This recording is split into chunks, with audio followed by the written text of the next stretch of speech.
Friends, this is Rahi and welcome to our channel B Ed वाले। I hope आप सभी अच्छे होंगे। और आज की इस वीडियो में हम लोग डिस्कस करने वाले हैं सोशल लर्निंग थ्योरी की, यानी सामाजिक अधिगम का सिद्धांत क्या होता है। और ये जो थ्योरी है वो अल्बर्ट बेंड्यूरा द्वारा दी गई है और इनकी इस थ्योरी को हम लोग और भी कई सारे नामों से जानते हैं, जैसे कि संज्ञानात्मक सीखने का सिद्धांत, अनुकरण का सिद्धांत, प्रेक्षणात्मक सिद्धांत या अप्रत्यक्षात्मक सिद्धांत, ऐसे बहुत सारे नामों से जानते हैं। लेकिन आप इंग्लिश में याद रखेंगे तो ज्यादा बेटर होगा, क्योंकि इंग्लिश में इसका नाम एक ही रहता है, सोशल लर्निंग थ्योरी। अब देखिए, ये जो थ्योरी है वो सिर्फ बीएड के प्रोस्पेक्टिव से ही इंपॉर्टेंट नहीं है, आप किसी भी अदर किसी टीचिंग एग्जाम की प्रिपरेशन कर रहे हैं तब भी ये थ्योरी उतनी ही इंपॉर्टेंट रोल अदा करती है। तो ये जो थ्योरी है वो अल्बर्ट बेंड्यूरा के द्वारा दी गई है और इनकी थ्योरी के नाम से ही पता चल रहा है कि भाई सामाजिक अधिगम सिद्धांत, यानी समाज के द्वारा बच्चा क्या करेगा, लर्निंग करेगा, सीखेगा। ठीक है, इनसे पहले हम लोगों ने बात की थी लेव वाइगोस्की की। लेव वाइगोस्की भी समाज और संस्कृति की बात करते हैं कि बच्चा अपने एक्सपीरियंसेस जो सीखेगा, अपनी जो भी डेवलपमेंट होगा बच्चे का, वो समाज या संस्कृति के द्वारा करेगा। तो हम उनकी थ्योरी पर नहीं जाते हैं, लेकिन उन्होंने भी समाज की बात की है। बच्चे अक्सर कंफ्यूज होते हैं, तो थोड़ा सा ये टॉपिक छेड़ दिया कि भाई लेव वाइगोस्की संस्कृति की भी बात करते हैं। उन्होंने सोशल कल्चरल थ्योरी दी है, इन्होंने सोशल लर्निंग थ्योरी दी है, यानी सामाजिक अधिगम का सिद्धांत दिया है। दोनों अलग अलग चीजें हैं।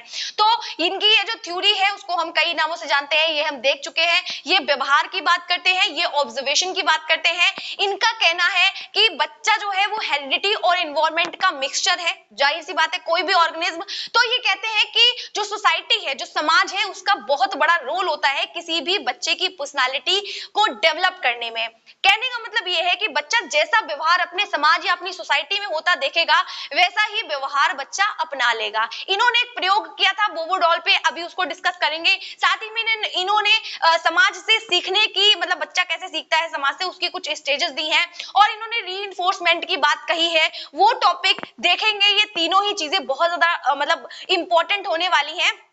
तो इनका ये जो सिद्धांत है वो बिहेवियरिस्टिक अप्रोच पे बहुत ज्यादा बेस्ड है। मतलब बेसिकली ये कंडीशनिंग की बात करते हैं। ये कहते हैं हम बच्चे को व्यवहार सिखा सकते हैं, इन्वायरमेंट देंगे जब हम बच्चे को, जैसा इन्वायरमेंट बच्चे को मिलेगा वैसा ही बच्चा व्यवहार करेगा।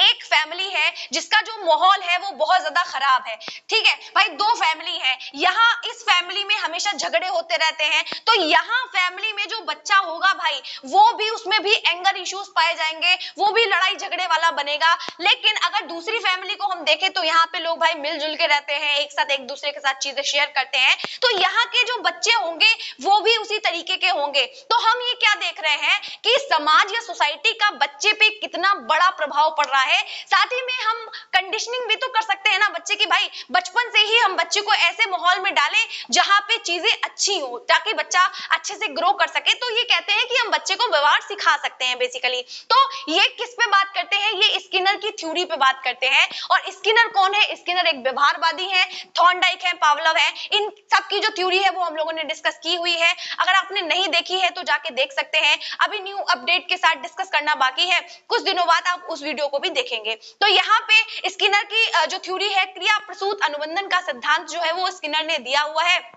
जिसमें स्किनर क्या कहते हैं कि भाई हम बच्चे की कंडीशनिंग कर सकते हैं। स्किनर जो थे उन्होंने अपनी थ्योरी में कबूतर और चूहों पे एक्सपेरिमेंट किए थे, जिसमें एक लीवर होता है, जो कबूतर जो है वो अपनी चोंच से उस लीवर को प्रेस करता है तो दाना आता है।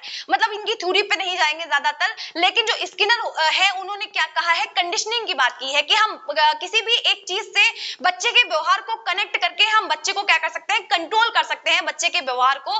तो इसी बात पे आगे काम किसने किया है, मतलब क्योंकि स्किनर पुनर्वलन की बात करते हैं, स्किनर रीइंफोर्समेंट की बात करते हैं। सबसे पहले जो रीइंफोर्स का कॉन्सेप्ट था वो स्किनर ने ही दिया था। तो इनके सिद्धांत को आगे बढ़ाया एक तरीके से अल्बर्ट बेंड्यूरा ने और सामाजिक अधिगम का सिद्धांत दिया। चीजें क्लियर हुई। अब देखिए यहाँ पे ये जो अल्बर्ट बेंड्यूरा है उनका जन्म कब हुआ, तो ये कनाडा के मनोवैज्ञानिक है। इनका जन्म जो था वो 1926 ईस्वी में हुआ और इनकी मृत्यु जो थी वो 2021 में हुई स्टैनफोर्ड में। इन्होंने शिक्षा कहाँ से ग्रहण की या शिक्षा कहाँ से ली, तो कोलंबिया विश्वविद्यालय से इन्होंने कोलंबिया में आयोवा विश्वविद्यालय से इन्होंने अपनी शिक्षा को लिया था। तो इनका ये सिद्धांत क्या कहता है, कुछ इंपॉर्टेंट चीजें उसको भी डिस्कस करेंगे।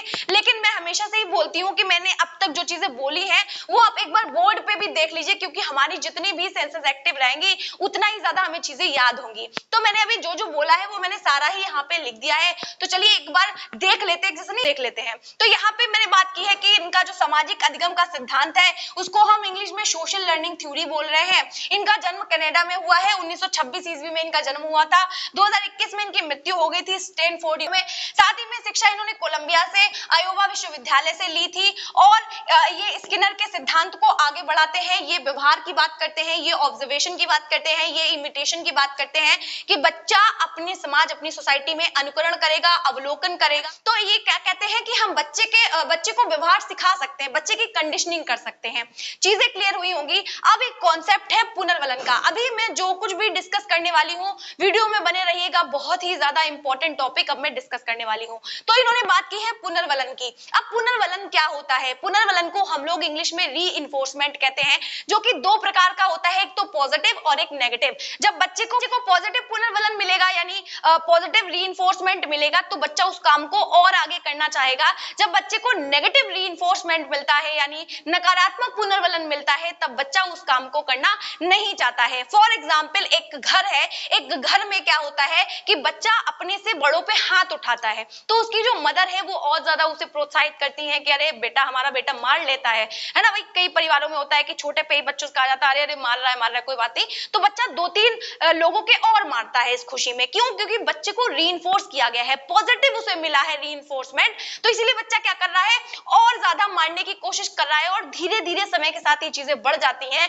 और वो बड़े होके भी मारना सीख जाता है, और इस तरीके से चीजें बिगड़ जाती हैं। लेकिन एक बच्चा बचपन में जब अपने बड़ों से पे हाथ उठाता है, तो उसकी मदर उसको रोकती है, उसको पीटती है और कहती है नहीं, तुम्हें नहीं करना है ये सारी चीजें। तो बच्चे को लगता है कि अगर मैंने ये बिहेवियर किया तो मेरी पिटाई होगी, तो बच्चा वहां पे क्या करता है, उस व्यवहार को छोड़ देता है। तो वहां पे नकारात्मक पुनर्वलन उसे मिला हुआ है, इसीलिए वो आगे उस व्यवहार को नहीं करता है। ये थोड़ा टफ एग्जाम्पल था, हम लोग नॉर्मल एग्जाम्पल भी ले सकते हैं। जैसे कि विद्यालय में क्या होता है, जब बच्चा किसी विषय में, किसी टेस्ट में बेटर करता है, तो टीचर उसको मेडल देते हैं, उसको प्राइज देते हैं, है ना, रीइंफोर्स करने के लिए, प्रोत्साहित करने के लिए, मोटिवेट करने के लिए, आगे बढ़ाने के लिए उसे पुनर्वलन देना जरूरी है, वरना वो आगे कह सकते हैं किस रीजन की वजह से वो आगे बढ़ेगा, तो उसको रीइंफोर्स मिलता है। उसको लगता है कि यार हम, क्योंकि कंडीशनिंग करवा रहे हैं ना, बच्चे को लगता है कि भाई अगर हम और अच्छा करेंगे तो हमें और मेडल मिलेंगे, वो वाला कॉन्सेप्ट है ना। तो बच्चे को जब हम मेडल दे रहे हैं, बच्चे को हम बहुत अच्छा कह रहे हैं, बेटा शाबाश तुमने बहुत अच्छा किया है, जब हम उसको पॉजिटिव पुनर्वलन दे रहे हैं, तो बच्चा और ज्यादा चीजें करने की कोशिश कर रहा है। तो यहाँ पे हम बच्चे की कंडीशनिंग की भी बात कर रहे हैं। लेकिन अगर बच्चा कोई गलत बिहेवियर कर रहा है, तो टीचर्स उसको पनिशमेंट भी दे सकते हैं, उसको आंखें दिखा सकते हैं। तो इस तरीके का जब पुनर्वलन बच्चे को दिया जाता है, तो बच्चा उस व्यवहार को छोड़ देता है। तो आई थिंक रीइंफोर्समेंट आपको समझ आ रहा होगा कि पॉजिटिव और नेगेटिव किस तरीके से दिया जाता है। और एज अ टीचर होने के नाते मैं आपको बता दूं कि नेगेटिव पुनर्वलन, जो हम कह सकते हैं नेगेटिव रीइंफोर्समेंट है, वो देना बहुत ज्यादा बेकार माना जाता है साइकोलॉजी में, क्योंकि बच्चे को हमेशा पॉजिटिव हम रीइंफोर्समेंट देंगे, क्योंकि नेगेटिव रीइंफोर्समेंट का जो प्रभाव है वो बच्चे पे बहुत ज्यादा गलत पड़ जाता है। तो आई थिंक इतनी चीजें आपको समझ आई। अब देखिए यहाँ पे हम बात कर रहे हैं इनके प्रयोग की, कि इन्होंने कौन सा एक्सपेरिमेंट किया। इन्होंने बोबो डॉल पे, यानी गुड़िया पे, यानी निर्जीव जोकर पे इन्होंने एक एक्सपेरिमेंट किया था।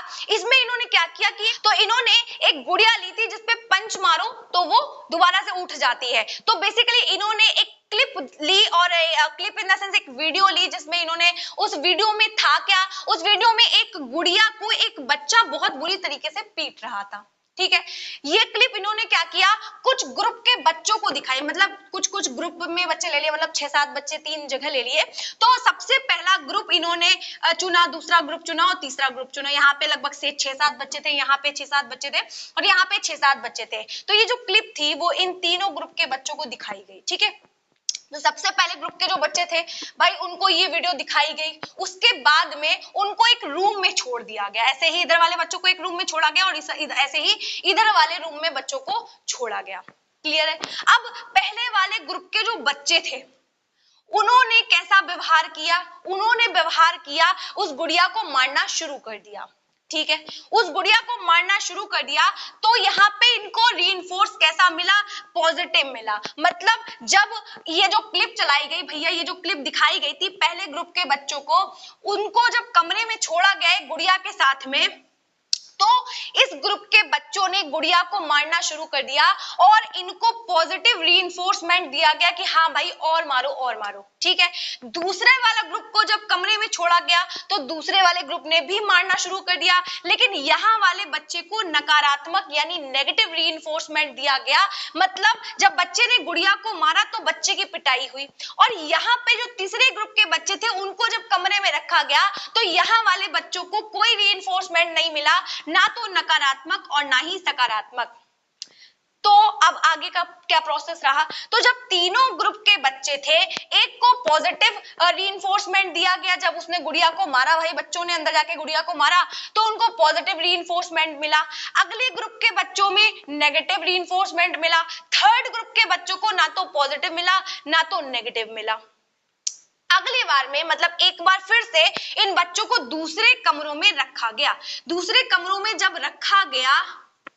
जब दूसरे कमरों में रखा गया तो जिनको पॉजिटिव रीइंफोर्समेंट मिला था, भाई उन बच्चों का जो व्यवहार था वो और क्रूरता पूर्वक था। भैया दोबारा जब कमरों में गुड़िया के साथ रखा गया तो पॉजिटिव रीइंफोर्समेंट वाले बच्चों ने और ही गंदी तरीके से गुड़िया को चढ़ चढ़ के मारा भाई, लेकिन जिनको नकारात्मक यानी नेगेटिव रीइंफोर्समेंट मिला था उन्होंने अब गुड़िया को नहीं मारा। यानी नकारात्मक जो रीइंफोर्समेंट हमने बच्चे को दिया था, दूसरे वाले ग्रुप को जो दिया था, अब बच्चों ने नकारात्मक व्यवहार नहीं किया।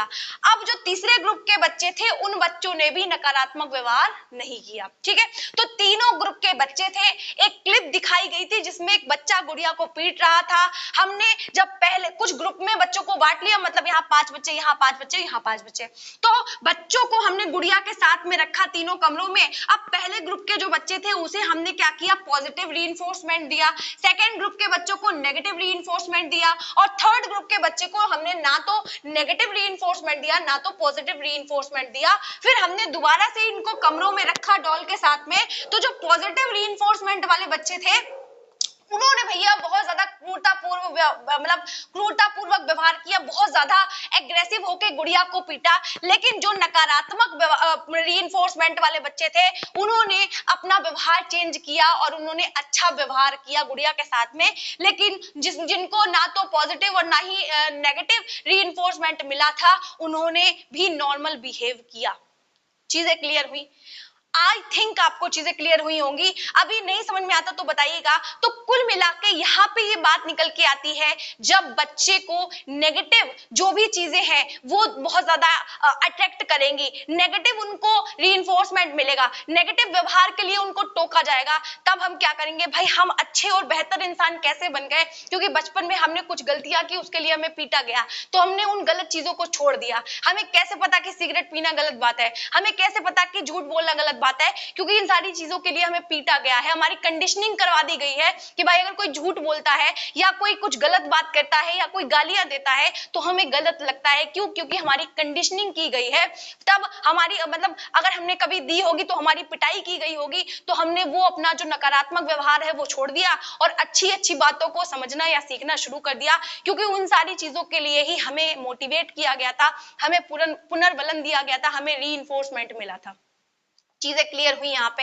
अब देखिए इन्होंने क्या दी है, स्टेजेस दी हैं। स्टेजेस में क्या बात कही है इन्होंने, आप स्टेजेस कहिए, आप प्रक्रियाएं कहिए या आप तत्व कहिए, बात एक ही है। सबसे पहले ये बात करते हैं, आप देखिए इनको सीक्वेंस में ही लर्न करेंगे, ऐसा नहीं है कि आप इधर उधर कर दे। सबसे पहला जो हमारा आता है वो है अवधान, दूसरे नंबर पे हमारा आती है स्मृति, तीसरे नंबर पे हमारा आता है पुनः प्रस्तुतिकरण और चौथे नंबर पे हमारा आता है मोटिवेशन। अब ये जो चरण है वो सीक्वेंस में है। सबसे पहले बच्चे को चाहिए है अवधान, अटेंशन चाहिए है। देखिए यहाँ पे बात आती है अटेंशन की, कि बच्चा जब कोई चीज ऑब्जर्व करे तो पूरा कंसंट्रेशन उस चीज पे होना चाहिए, यानी अवधान होना चाहिए जब वो किसी चीज को सीखता है। अगर कोई टीचर सिखा रहा है बच्चे को तो अटेंशन चाहिए, बच्चा उस चीज को समझने में सीखने में अपना पूरा अवधान दे सके, है ना भाई, पूरा फोकस होना चाहिए बच्चे का, जो भी बच्चा सीख रहा है या जो भी चीज वो समझ रहा है। तो सबसे पहले अटेंशन या अवधान जरूरी है। अगर कोई हमें अपनी बात बता रहा है लेकिन हमारा ध्यान दूसरी तरफ है तो हम उस बात को समझ नहीं पाएंगे। हमें किसी की बात को समझने के लिए पूरी तरीके से अपना कंसंट्रेशन, अपना जो फोकस है वो उस व्यक्ति पे रखना पड़ता है। तो क्या है, अवधान होना चाहिए सबसे पहले बच्चे में। टीचर के पढ़ाने का फ्लो भी इस तरीके का ही होना चाहिए कि बच्चा जो क्या है वो अटेंशन हो, भाई पूरा ध्यान जो है बच्चे का टीचर पे ही होना चाहिए। तो अवधान कहें या ध्यानात्मक प्रक्रिया कहें, यानी पूरा ध्यान बच्चे का उस प्रक्रिया पे होगा जो बच्चे के सामने हो रही होगी। क्लियर है। दूसरा स्टेप क्या होगा, जब बच्चा अवधान लगा लेगा, मतलब पूरी तरीके से अटेंशन हो जाएगा, तो वो जो सामने वाला व्यक्ति क्या कह रहा है उस चीज को अपनी मेमोरी में रख लेगा, यानी धारणात्मक प्रक्रिया, वो धारण कर लेगा, मेमोराइज कर लेगा। जैसे कि हमने किसी को भाई मेकअप करते हुए देखा या कुछ मेकअप से रिलेटेड बातें करते हुए देखा, तो भाई हमने सोचा, अपनी मेमोरी में रख लिया, हाँ भाई हम भी जो है वो मस्कारा खरीदेंगे, हम भी जो है वो अलग अलग प्रोडक्ट खरीदेंगे। या हमने पढ़ाई से रिलेटेड बुक्स जो है वो पढ़ते हुए देखा कि भाई कबीरदास जी थे, कालिदास जी थे या रहीम थे, हमने बहुत सारी बुक्स लोगों से बात करी है ना भाई, हमने ऑब्जर्व किया, हम अटेंशन होके उस व्यक्ति को सुन रहे हैं, फिर बाद में उसने क्या कहा है उस चीज को अपने माइंड में मेमोराइज कर रहे हैं, धारण कर रहे हैं, है ना। हमने रख लिया उस चीज को अपने ब्रेन में, जो भी हमने सोसाइटी में देखा है, जाना है, समझा है, हम उन सारी चीजों को अपनी मेमोरी में रख लेते हैं, मेमोराइज कर लेते हैं। उसके बाद में क्या होता है, पुनः प्रस्तुतिकरण होता है। पुनः प्रस्तुतिकरण का मतलब यह है उत्पादनात्मक प्रक्रिया, यानी अब हम क्या करेंगे, एक्सप्रेस करेंगे खुद को। सबसे पहले हमने क्या किया, अवधान, यानी हमने अटेंशन होकर लोगों की बातों को सुना, फिर लोगों ने क्या कहा है उस चीज को मेमोराइज किया। जैसे कि लैंग्वेज का भी कॉन्सेप्ट आता है कि भाई हम लैंग्वेज कैसे सीखते हैं, पहले हम अटेंशन होकर सुनते रहते हैं कि भाई ये क्या बोल रहा है, ये क्या बोल रहा है, ये क्या बोल रहा है, हम वोकैबुलरी इकट्ठी कर लेते हैं, मेमोराइज कर लेते हैं अपने ब्रेन में। उसके बाद में हम पुनः प्रस्तुतिकरण करते हैं, फिर हम बोलना शुरू करते हैं, है ना भाई। और फिर जब लोग हमें मोटिवेट करते हैं कि हाँ भाई तू अच्छा कर रहा है, तू बढ़िया बोल रहा है, भाई मम्मी पापा होते हैं बच्चे को प्रोत्साहित करते हैं, इसलिए बच्चा धीरे धीरे बोलना सीख जाता है, होता है कि नहीं। तो वही प्रोसेस यहाँ पे है कि बच्चा किसी भी चीज को लेकर पहले अवधान क्रिएट करेगा, कंसंट्रेशन करेगा, किसी भी चीज को सुनेगा सोसाइटी में, उसके बाद में उस चीज को अपने ब्रेन में रख लेगा, फिर दोबारा ब्रेन में रखने के बाद में उन्हीं चीजों का यूज करके बोलेगा या प्रस्तुतिकरण करेगा। और जब उसको पॉजिटिव रीइंफोर्समेंट मिलेगा, मोटिवेशन मिलेगा, तो वो उस काम को करेगा। और जब नेगेटिव रीइंफोर्समेंट मिलेगा, यानी मोटिवेशन नहीं मिलेगा उसको, तो वो उस काम को नहीं करेगा। तो कुल मिलाके अवधान और साथ ही में हमारा क्या आएगा, स्मृति आएगी, तीसरा हमारा पुनः प्रस्तुतिकरण आएगा, चौथा हमारा मोटिवेशन आएगा। ये 4 स्टेप्स हैं कि जो बच्चा है वो समाज या सोसाइटी में कैसे सीखता है चीजों को। अवधान का मतलब कॉन्सेंट्रेशन के साथ में चीजों को ऑब्जर्व करेगा। अभी मैंने एग्जाम्पल दिया कि कोई भी व्यक्ति आपके सामने कुछ बता रहा है तो आप पूरे फोकस के साथ में उसकी बातों को समझ रहे हैं। जैसे कि मैं आपको कुछ बता रही हूं तो आपका जो अवधान है, आपका जो अटेंशन है वो पूरा इस वीडियो पे है। साथ ही में दूसरी क्या है, स्मृति। अब मैं जो बता रही हूं वो आप अपनी स्मृति में रख लेंगे, धारण कर लेंगे, मेमोराइज कर लेंगे। उसके बाद में आप क्या करेंगे, अगर कोई पूछेगा कि भाई अल्बर्ट बेंड्यूरा ने कौन सी थ्योरी दी है, तो आप पुनः प्रस्तुतिकरण करेंगे, आप बताएंगे कि जो बेंड्यूरा है वो कनाडा के मनोवैज्ञानिक है, एक्सेट्रा चीजें। उसके बाद में अगर वो जो जिसको आप बता रहे हैं कि ये जो थ्योरी है किस तरीके से काम करती है, तो अगर उसने आपको पॉजिटिव रीइंफोर्समेंट दिया तो आप और लोगों को भी बताने के लिए मोटिवेट होंगे। लेकिन अगर आपको नेगेटिव रीइंफोर्समेंट मिला तो आप आगे कभी भी किसी को अल्बर्ट बेंड्यूरा की थ्योरी नहीं बताएंगे। तो चीजें आई थिंक आपको क्लियर हुई होंगी। ये थ्योरी इंपॉर्टेंट है, चीजों को समझाने की कोशिश की है मैंने, लेकिन कहां पे चीजें समझ नहीं आई है तो आप लोग कमेंट सेक्शन में मुझे वो पार्ट लिख के नीचे कमेंट कर दीजिएगा। मैं दोबारा से उस टॉपिक को, उस चीज को डिस्कस करने की पूरी कोशिश करूंगी। लेकिन मैंने कोशिश की है कि आपको ये थ्योरी समझ आए। लेकिन अगर आपको लगे कि वीडियो में मेहनत की गई है तो वीडियो को लाइक करना, चैनल को सब्सक्राइब करना, साथ ही में अपने साथियों के साथ शेयर करना बिल्कुल भी मत भूलिएगा। मिलते हैं इस तरीके की मोर वीडियोस के लिए, तब तक के लिए जय हिंद।